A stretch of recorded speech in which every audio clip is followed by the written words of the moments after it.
Welcome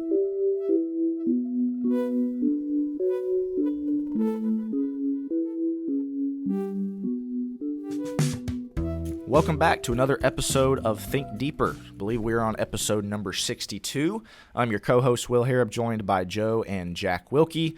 Got another really good episode lined up for you today. We've got something that we want to talk about. This is exciting. I'll tell you, if you're normally somebody who skips over kind of our advertisement promotional stuff at the beginning of the episode, please don't for this one. We've got some really cool things going on. We've actually got some Think Deeper and Focus Press merchandise ordered. That is something that we have not dabbled too much in yet, as far as bags and mugs and shirts and things like that. But suffice it to say, we have started dabbling in it, and so we want to do something kind of cool. We're going to be at Lads to Leaders in Nashville, Opryland Hotel here coming up in April 6th, 7th, and 8th.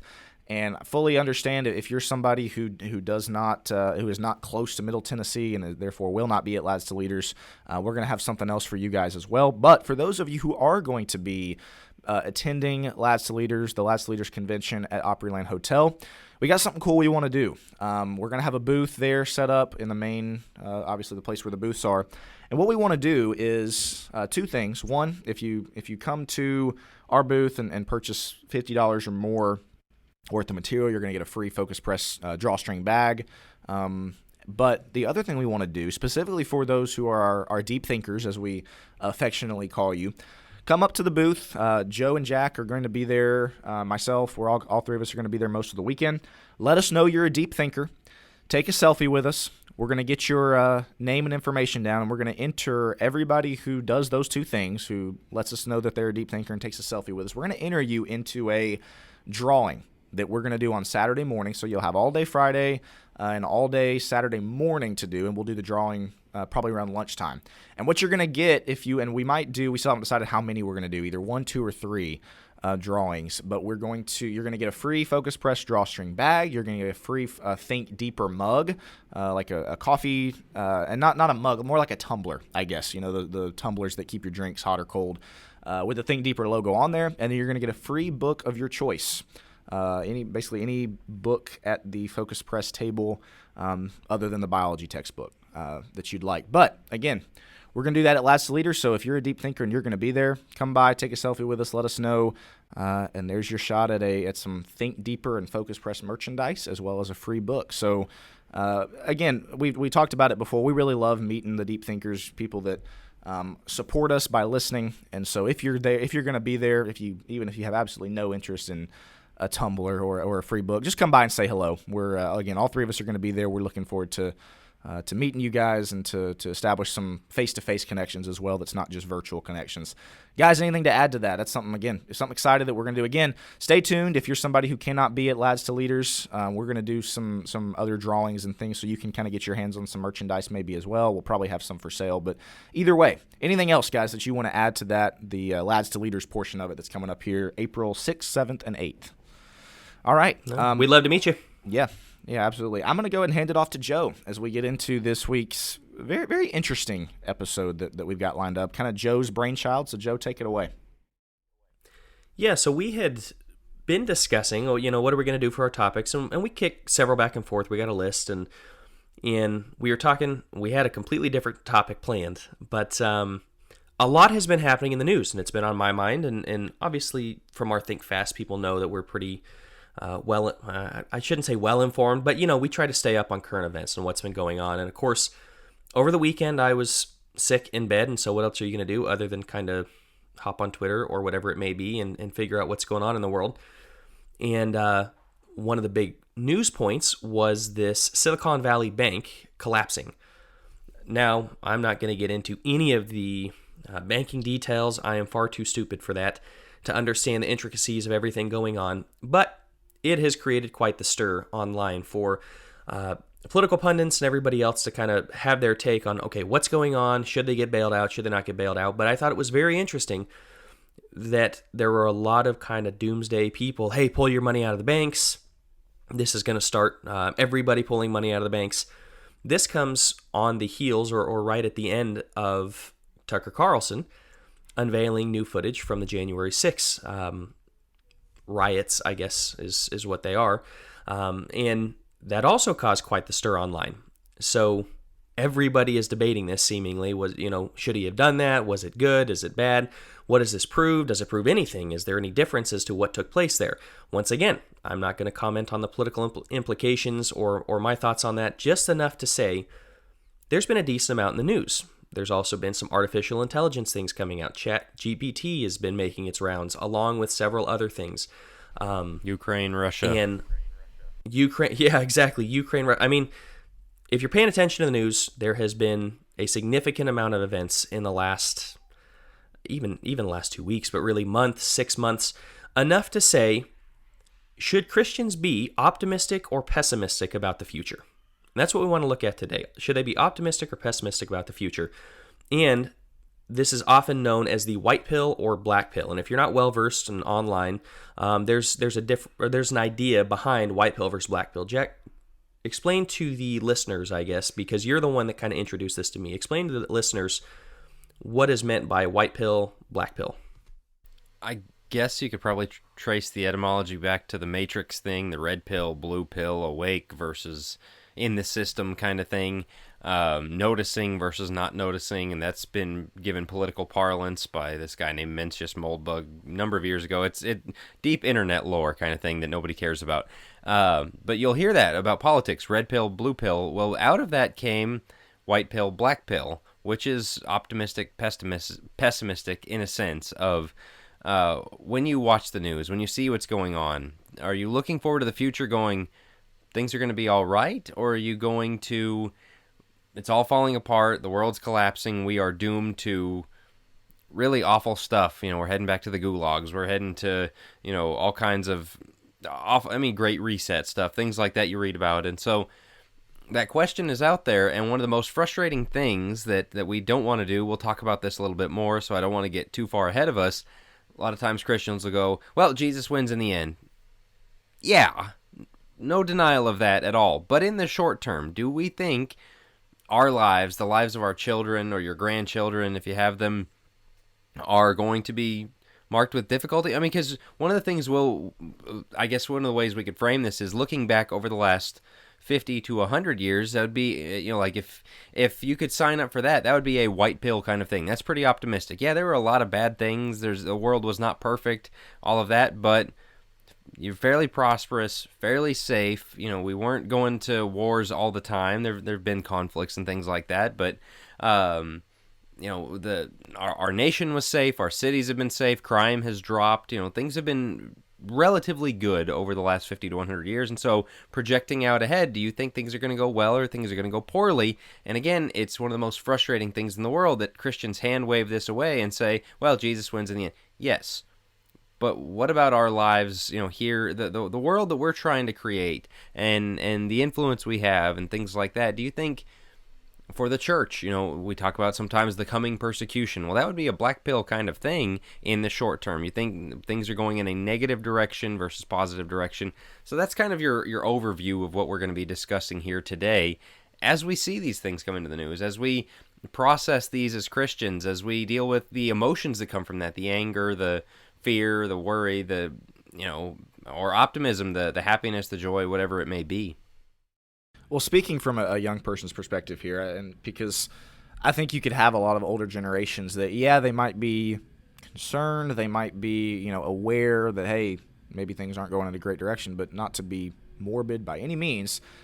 The people that have a decade or two left on the earth are not going to be as forward and long-term thinking as the people that have 5 or 6 decades prayerfully left on the earth. And so from a young person's perspective, I just want to speak to kind of where my mind, if somebody just straight up asked me, hey, are you more optimistic or pessimistic about the future? Again, without getting into any kind of discussion, the discussion that we're going to have here, my answer would be pessimistic. Because somebody told me, hey, we can really tell that you're a new parent because you bring your son up like all the time. And I realize that I probably should check myself on that a bit. But I do, you think about how much different your view of the world is when you've got children, when you've got a 1-year-old that you realize, hey, I've probably got, Lord willing, 5, 6 decades left. My son's got 8, 9 decades left on the earth. And so what kind of world, what kind of America are they going to be growing up in? You don't really think about that when you don't have kids. Again, it's very individualistic. And so when my answer would be, hey, I've grown up in a time where I basically don't remember any positive news stories. It's been all bad. It's been all negative news stories for me. Again, since I started paying attention to the news, I guess the overturning of Roe v. Wade is really about the only thing that I can think of that I remember going, man, that's awesome. That's a really positive news story. Everything else has been negative. Everything else has been just a lot of, man, where are we headed as a country? We had a Think Fast a few weeks ago now, 3 or 4 weeks ago, about don't believe your TV. And I made the point that, again, for me, I'm at a position where I don't really believe anything the internet or believe anything the TV or believe anything social media or the government tells me. That's a pretty pessimistic point of view. And so I want to ask you guys, y'all aren't that much older than me. Maybe you don't have to say, oh, I'm black pill, I'm white pill, but what do you have to add to that? Because, again, as somebody who has a 16-month-old that I'm looking at and being like, man, what is his world going to look like in 30 years? What is his world going to look like in 40 years when maybe I'm going to be on my way out, so to speak? That's the type of stuff that enters my mind. What do you guys have to add to that? Oddly enough, this connects us back to last week when we talked about marriage and singleness, and we referenced Paul in 1 Corinthians 7 talking about the present distress, and it might be better to not have, a spouse and kids because of the concern for them. And you just think about preaching the gospel. When you see in Canada preachers being dragged out of their churches, arrested through the COVID stuff, even here in America, like anti-abortion protesting and not violent, they didn't break any laws, but preachers, Christians who have been jailed, been charged, with things like that.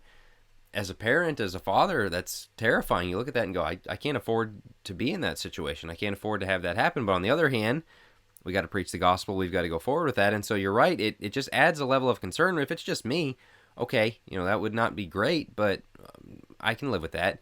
Whereas it certainly changes the dynamic. But as you said, the world we want to create for them. And this is the funny thing over the last couple of years. The whole love your neighbor thing. I mean, it became just the rubber stamp for everything, as I've talked about before. But this is a way of loving your neighbor. Loving the next generation and wanting a world where they can be safe, where they can, realize they can turn on the TV without... one of my friends was posting about his little son, 3 or 4 years old, his favorite TV show introduced a non-binary character.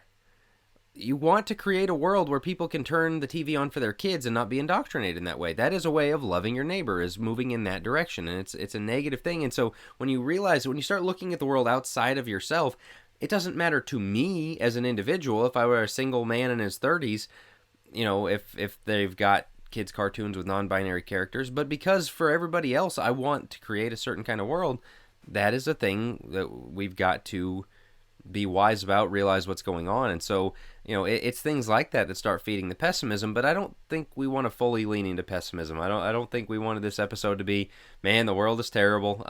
But you raise a really great point there, Will, of it raises the stakes for sure.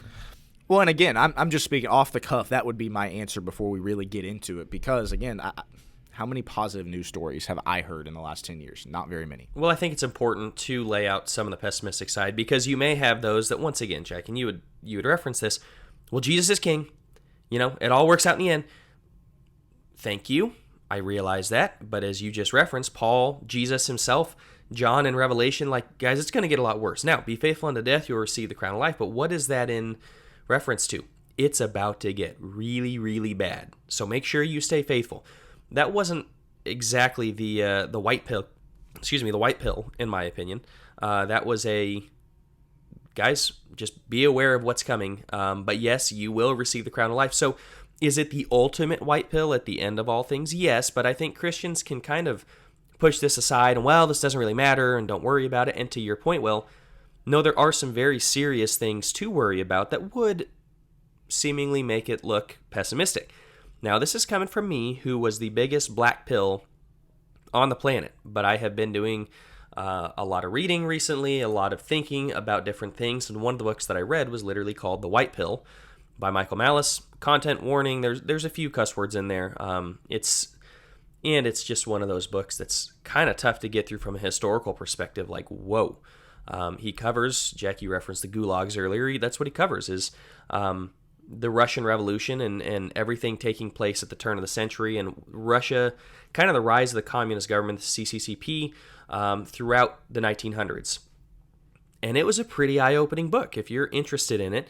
I thought it was going to be a lot of him kind of laying out, here's why we're white pill, here's why you should be optimistic. It wasn't that at all. It was a history book, but you glean the details from that. And so I think there's definite reasons for optimism. However, we may end up going through one of those times. So we'll get to the reasons for optimism, but I think first we have to let that sit in. There is some reason, I think, for pessimism, that things will get worse before they get better. And I think all three of us would confidently agree with that, correct? That Sure. Things will get worse before they get better.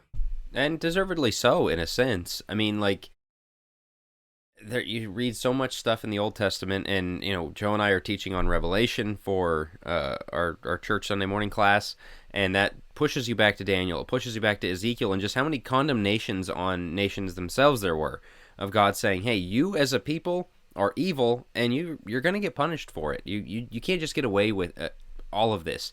And so unless there's a mass repentance tomorrow, the kind of culture that would put LGBT characters on children's shows deserves a reckoning, and there always is. God always keeps score. Nobody gets away with it forever. We've seen this throughout human history, and so that is, I mean, that's a pessimism and optimism in itself. Of there's going to be a consequence for that. There's going to be bad things that come of that. In fact, you could honestly look at the history of the world and what's happened in America, the financial decline, the way things are going there, even something like COVID, and just the way all of the upheaval we've gone through is the kind of stuff that happens when a nation starts falling apart because of its own immorality. It's the kind of stuff of God bringing judgment on a nation. And so, that's one of those things that got badly associated with televangelists. That every time there's a tornado, this is God's judgment, rather than maybe it's just, nature, things that happen. But when things start piling up against a nation and just things get worse and worse and worse,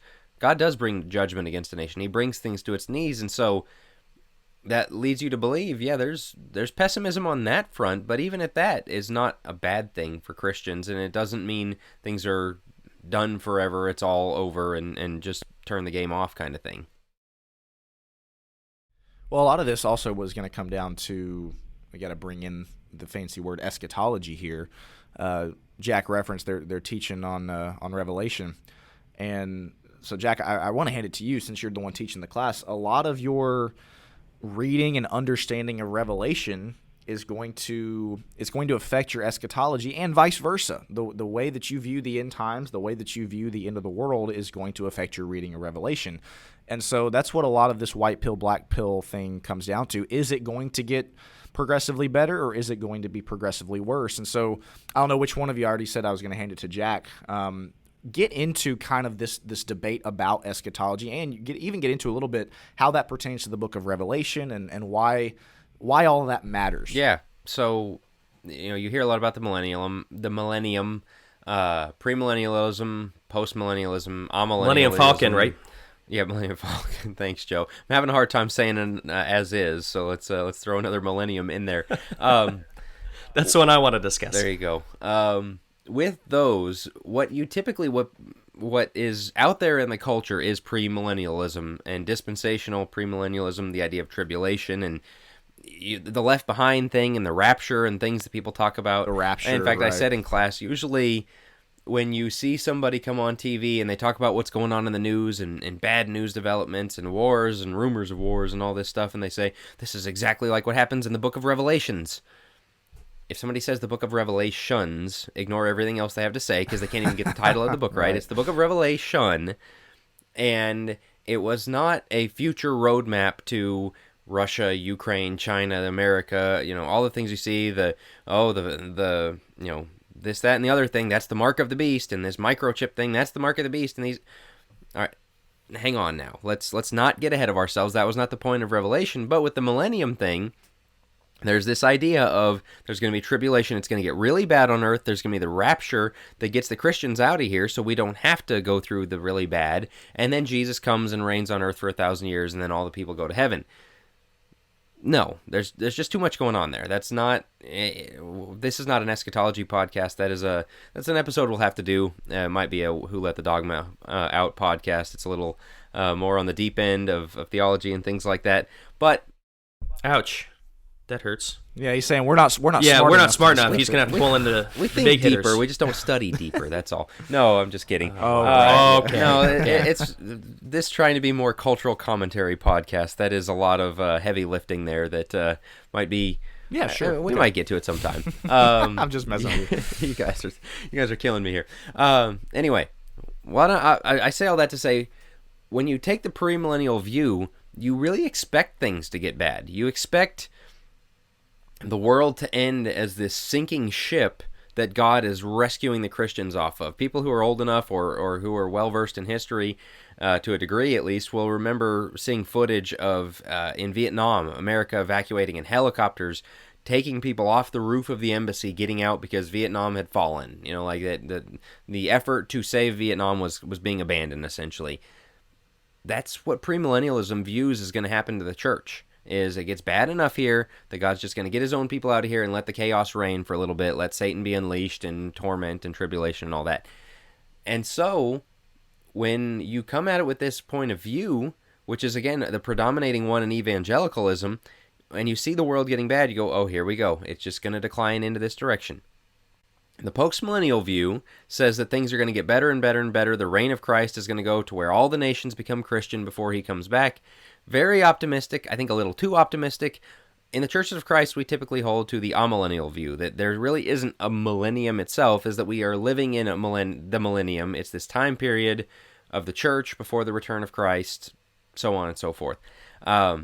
Again, what you believe about those things shades a lot, and because premillennialism is so predominant, that idea, that pessimism feeds into our view of the world and politics and news and all that, of things are just going to get bad, that's how it's going to be.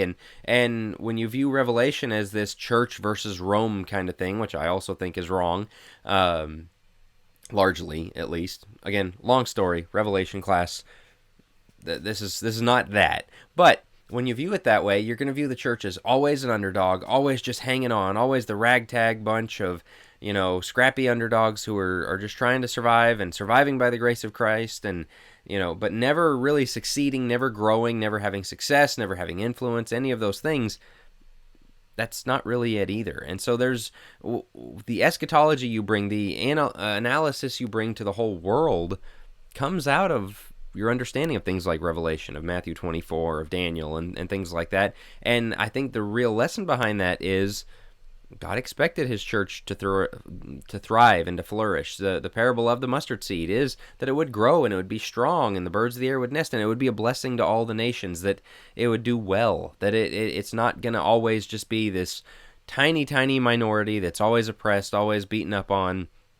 And so when you take that view of Scripture and when you take that view of Revelation and of these eschatological texts, it really paints the pessimism versus optimism thing, and I think we read it wrong a lot, we as a culture, but sometimes we as a church, that leads to this kind of pessimism, and the pessimism can lead to inaction. It's just always going to be this way, the world's always terrible, the world doesn't have to be, and I think that's part of what we're called to. I think it leads to a lot of Christians kind of punching the ticket as well, which is what we see. We rail against this all the time of check the box, check the box, check the box. But if there's not a conquering, we're going to go out and we're going to win the world for Christ. And yeah, we're going to win the world for Christ, like we'll go and baptize one or two, but we're not talking about conquering the nations. And I think that's really what Christ is speaking to.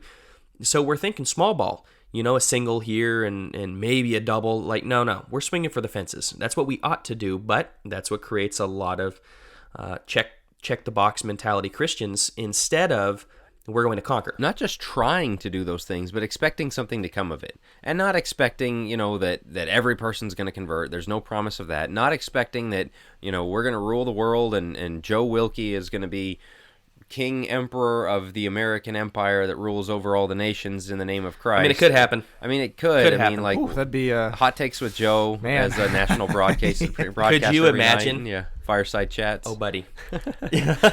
fireside we're not, chats. and that to me is the post-millennial thing. Is it's so overly optimistic that you look at it and go, "There's always going to be resistance. There's always going to be bad guys." But we should also expect, and those kingdom parables that I brought up, the mustard seed and some of the other ones Jesus brought up, of it just grows. You don't know how it grows, but it grows. Expect growth. Expect success for this kingdom. You go back to Daniel. This is the kingdom that essentially supplants and overcomes all of the kingdoms of the earth. And so have a little optimism. It's okay. Well, I brought up, Jack, in your class the other day on Revelation about how, man, let's say you have that really, premillennial mindset of, man, it's just all going downhill. We're down the slippery slope and there's nothing we can do to turn it around.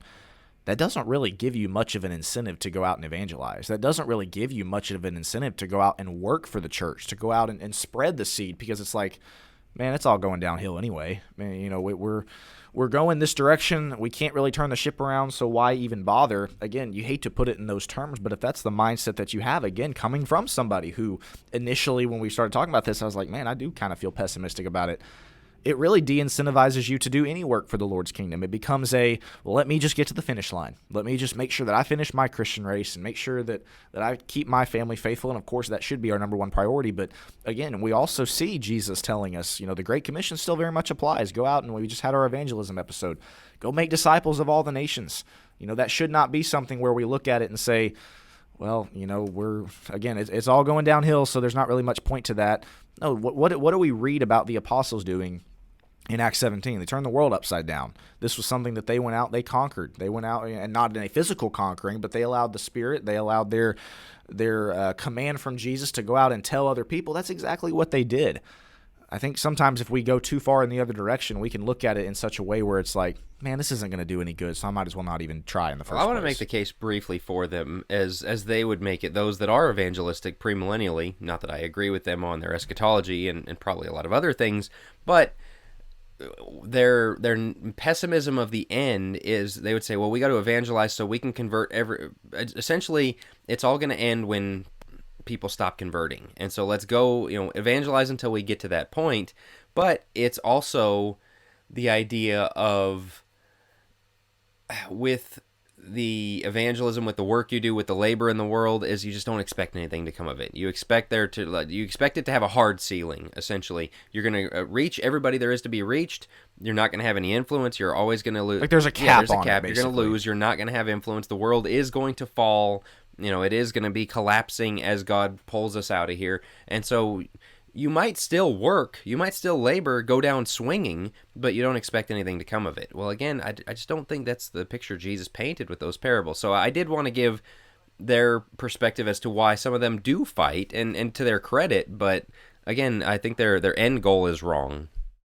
Well, my point is, though, how hard is that for I hate to use this phrase, the average Christian, but let's say the average churchgoer. How hard is that for them to understand? Again, if they have that mindset, I feel like a lot of it is going to be just, there's less incentivization, I guess is the way that I would put it. So, but yeah, I appreciate the clarification there. I think it's an important point to make as well, though, that you talked about Acts 17, they turn the world upside down. Keep in mind, 200 years later, around 8300-ish, maybe a little bit more, a little bit past that, Christianity has taken over Rome, and a lot of people view that. Jack and I were recently talking about this. A lot of people view that as a negative thing. I look at that as a pretty great thing. You went from one of the most brutal places to having Constantine pushing Christianity as the national religion, which changes a lot of things, the sacrifices and everything else. I think that's huge. And so, yeah, they were turning the world upside down from a very small 12 people, 12 men in an upper room, to within 200 years of that moment, maybe 300 years of that moment, they have essentially taken over the known world. Well, that's part of this. Really, really cool. That's part of this Revelation eschatology debate. Is that a good thing? Is it a bad thing? Okay, Christianity and power don't mix, some people will say. And I think when you look at it, Jesus is King of Kings, and Psalm 2, he expects the kings of the earth to bow down to him and kiss his feet. And so when that happens, you go, all right, that's what we should aim towards. And as you said, it shows that it was positive. This Rome that was throwing Christians to the lions, that's pretty black pill. I mean, in the short-term sense, that's very difficult. Burning Christians alive. I mean, all the bad things that were happening within a few generations, as you said, was saying, look, nobody's allowed to persecute Christians anymore. Leave them alone. In fact, we're going to endorse Christians. In fact, we're going to put crosses on stuff to let you know this is who we're on the side of. yeah, that's not a bad thing. That is positive growth. That is because in the Christian society that comes out of Christian values being held, you think about how much morality has been changed worldwide by Christianity showing up and having influence. How many places child sacrifices have been stopped? How many places that, brutality, things I've talked about on here before.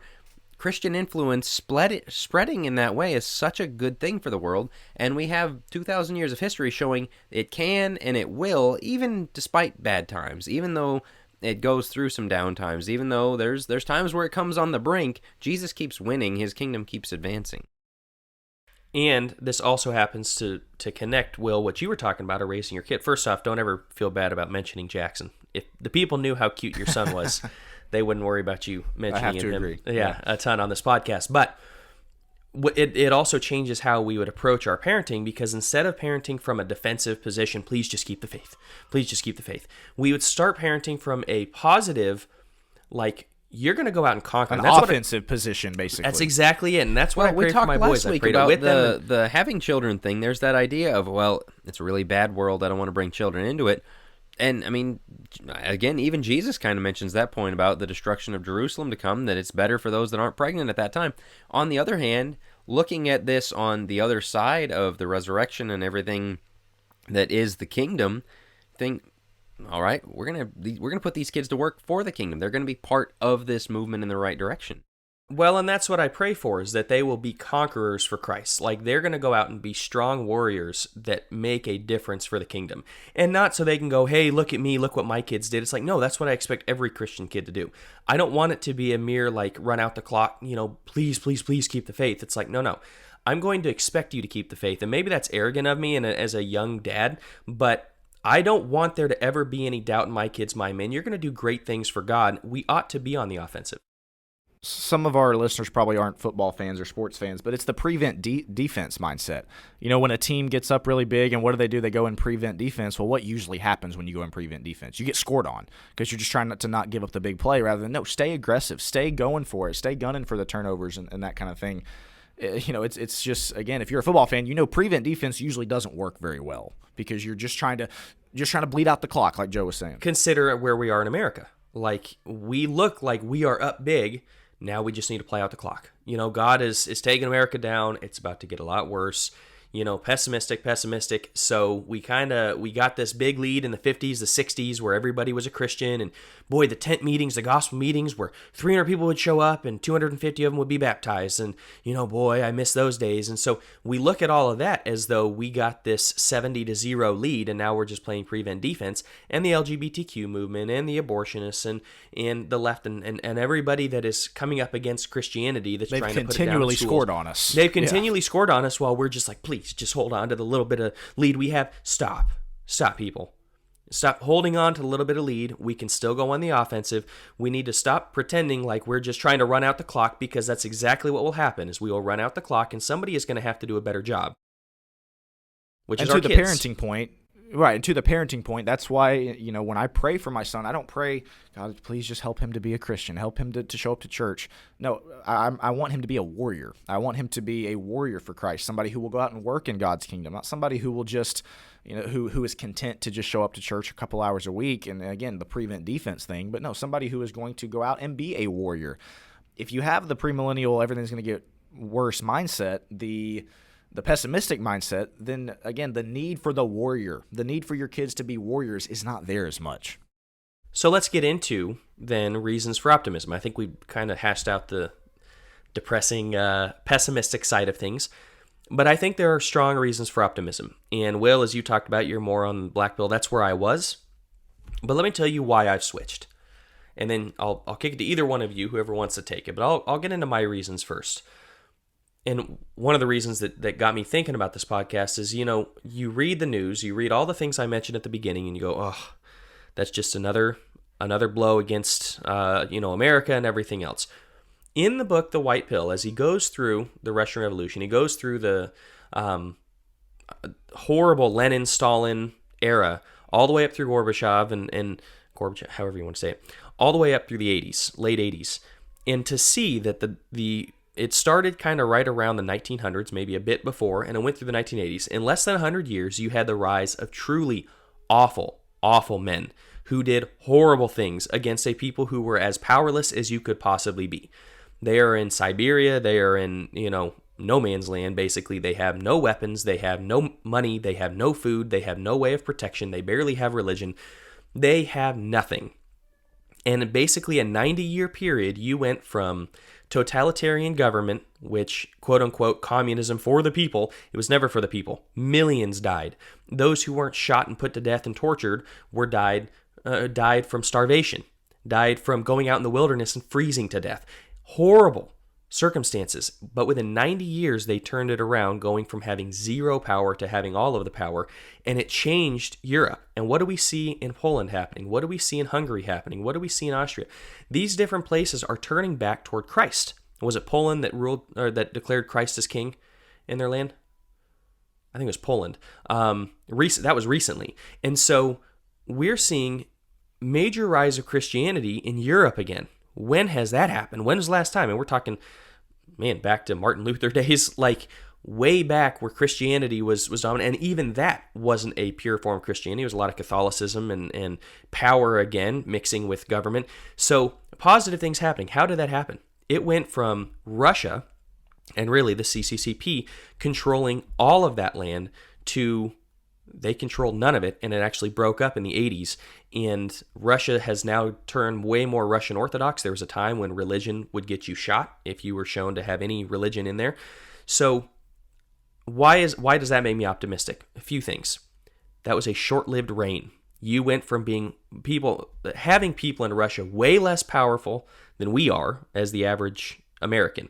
We have weapons, we have money, we have food. Could they take that all away? Maybe, but a lot of people are way more self-sufficient than they were at the time. We have religion. We have communities of people. They strongly discourage communities of people. We have towns and cities and small little communities where people care for one another. Especially, it's one of the reasons we moved down to the South. That's a strong reason for optimism. Having weapons is a strong reason for optimism. That sounds dumb, but truly, that's what kind of balances the power. That's one of the reasons Japan didn't invade in World War II, is they realized they're not just fighting the U.S. government, they're fighting all of the households that have firearms. That's a strong reason for optimism. And once again, this only lasted 90 years, going from zero power to having all of the power. So even if things do get really bad, we're seeing the same things. Socialism was alive back then. We see socialism now and we freak out.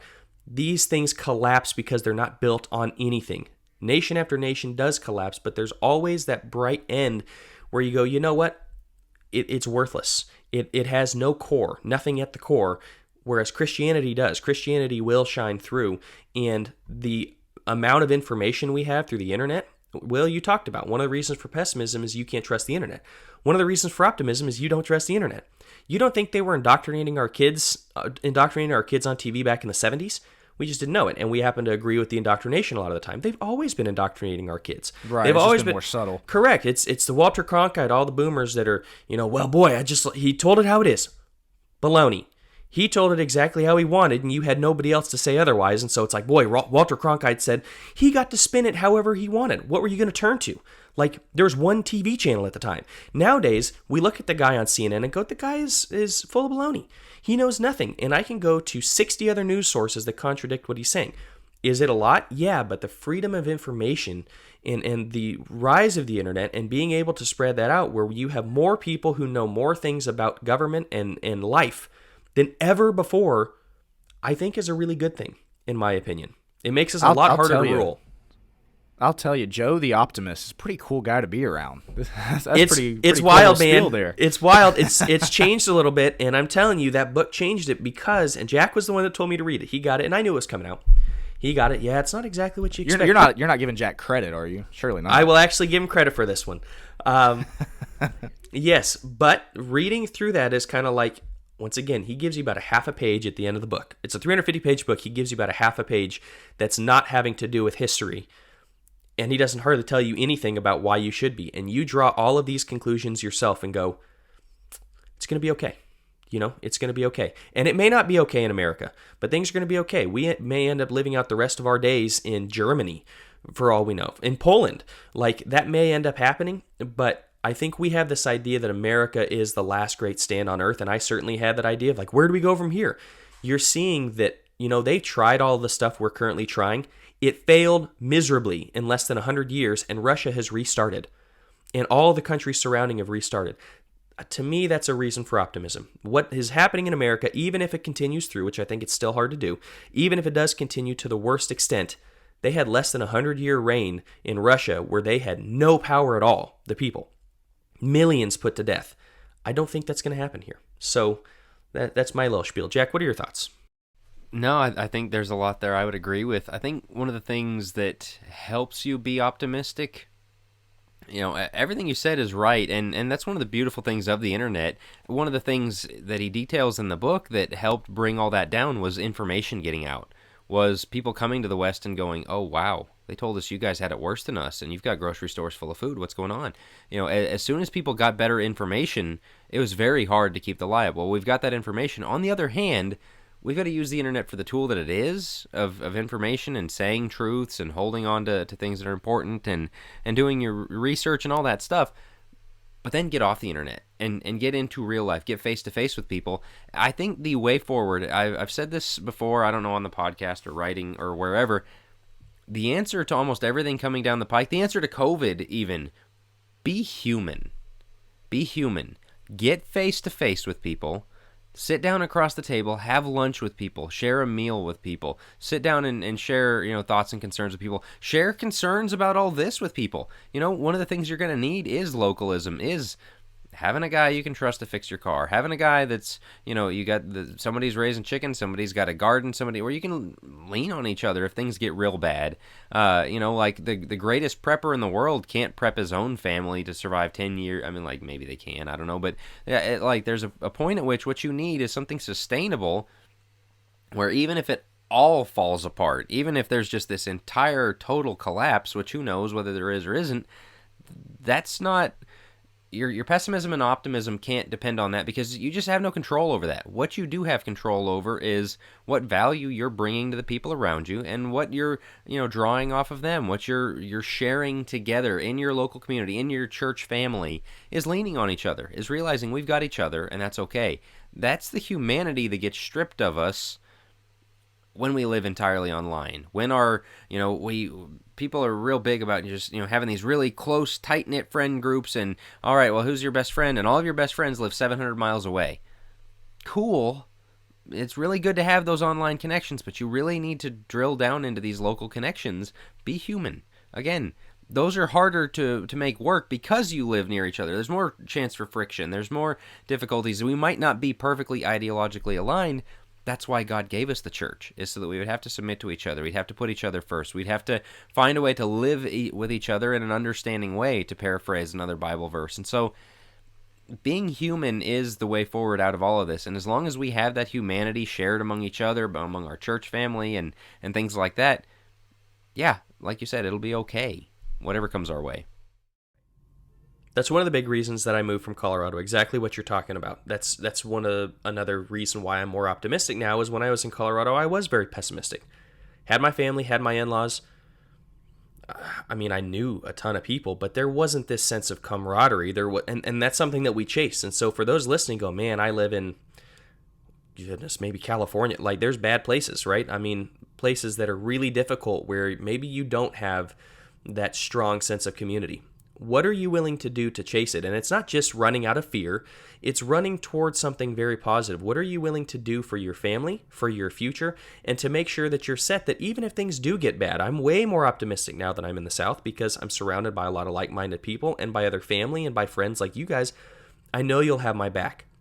If things do get bad, I can still be optimistic that I'm going to be taken care of and I'll take care of you guys to the best of my ability. That matters. And that was worth its weight in gold in us moving. And I never thought I'd move. Proud Colorado native. Not so proud these days, but it's those are the sacrifices that sometimes you have to make in order to set yourself up for the future. I want to add one more thing because, again, I typically would consider myself in everyday life a very glass half full optimistic person. And so it might seem strange that, okay, so we got a pessimistic black pill on this. I want to speak to the Christ is King thing that we kind of started off with. A lot of Christians can kind of just dismiss what's going on in the world offhand, just be, oh, well, Christ wins in the end, so it doesn't really matter. Let's just move on to other things because, Christ wins. I see that, and I take a little bit of a different approach, and I'm going to draw it back to a sport analogy one. A lot of people, they have a team that they're rooting for, and they'll record it, right? They'll put it on their DVR, and they'll want to go back and watch it later because they don't want to. They want to learn the final score as it happens. They don't want to be told. I'm that way to some extent, but I also like knowing the final score and then going back and watching it. I'll give you, I've got a basketball team that I really like to watch, or a football team, a playoff game that I really like, that I have somebody I'm really rooting for. Man, if I know the final score, that motivates me even more to go back and watch it, because it's like, man, this is so cool. I get to enjoy the game, but I also know who wins. Versus if I know that my team loses, guess what I'm probably not going to do? I'm probably not going to go back and watch it because I don't really see a point. Yes, we as Christians know and should know that Christ wins in the end, and rather than using that as de-incentivization to be like, well, so I guess the rest of us doesn't really matter, man, use that as a motivation to get to work, to raise your family to be faithful, to raise your kids to be warriors. Again, for me, knowing that we know the final score, we know that Jesus wins in the end, we know that our team, quote-unquote, is going to win, that should motivate us. That should, that should be something for us that makes us go, that is awesome. We're on the winning side. Let's get to work. Let's do what we can to conquer. Let's go make disciples of all the nations. Again, it should be the most invigorating thing in the world. Just like me knowing that my basketball team is going to win the game motivates me to go watch it because I'm going to get to enjoy every single minute of it. Again, we can use the Christ is King thing to just kind of brush stuff aside a lot of the times. I take the opposite approach. I take this is motivating. This should invigorate us. This should get us to the point where we're excited to go get to work and to raise our families to be faithful and to do what we can to disciple the nations. Man, a surprisingly positive, optimistic episode of Think Deeper here. When we're talking about the world collapsing, by the time this episode comes out, the entire banking industry might be up in flames. Who knows? Not doing too hot just here today. Who cares? It's going to be okay. Start investing on those things that really matter. Being human with your local people, plugged into the right sources, doing what you can to bring value to others, to show love to others. I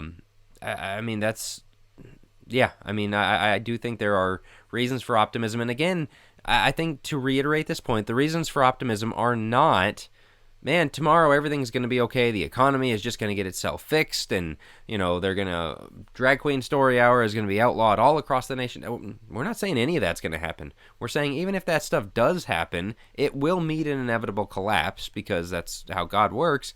And through all of these collapses, his own people, he takes care of, he provides a way, he provides a better, a light at the end of the tunnel, a bright side on the other side of it, as things are improved, as there is a purging, as there is I don't know what term I'm looking for, but, where things come out better the other side. And so we can get through anything, we can, whatever situation we find ourselves in, that's kind of part of Philippians 4:13 is, I can do all things through Christ who strengthens me, is imprisonment, is starvation, is, difficult times, is hunger, whatever, all those things Paul talks about.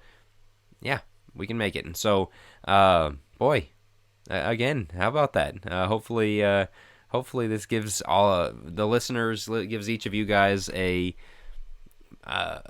more optimistic outlook. It's very easy to log in onto Facebook, Twitter every day, and they call it doom scrolling for a reason. You just scroll and go, oh man, oh that's so bad, oh no, not that, oh no, not that, and that fear and the outrage that social media is designed to bring out of you, that goes away when you start practicing these kind of things of sharing a meal with a fellow Christian, of going to church and singing with all your heart, of planting a garden and sharing it with others, and things like that. Do those things. A little bit less time on social media. Be aware, but don't be too plugged in. Be human. Live as Christ would have you live, and it goes a long way. I don't know. I think we got to everything on the outline, Will. You're spot on with that. Christ is King. Use that as motivation, not as demotivation, as sometimes we do. So, you guys have anything else? All right. Again, remember that benefit dinner we've talked about is coming up rapidly. FocusPress.org/benefit. Yep. April 4th, 6 p.m., Winchester. And then the Lads to Leaders thing. Make plans if you're going to be there. Lots of cool stuff we're doing, so keep an eye out for that, and we will talk to you guys next week.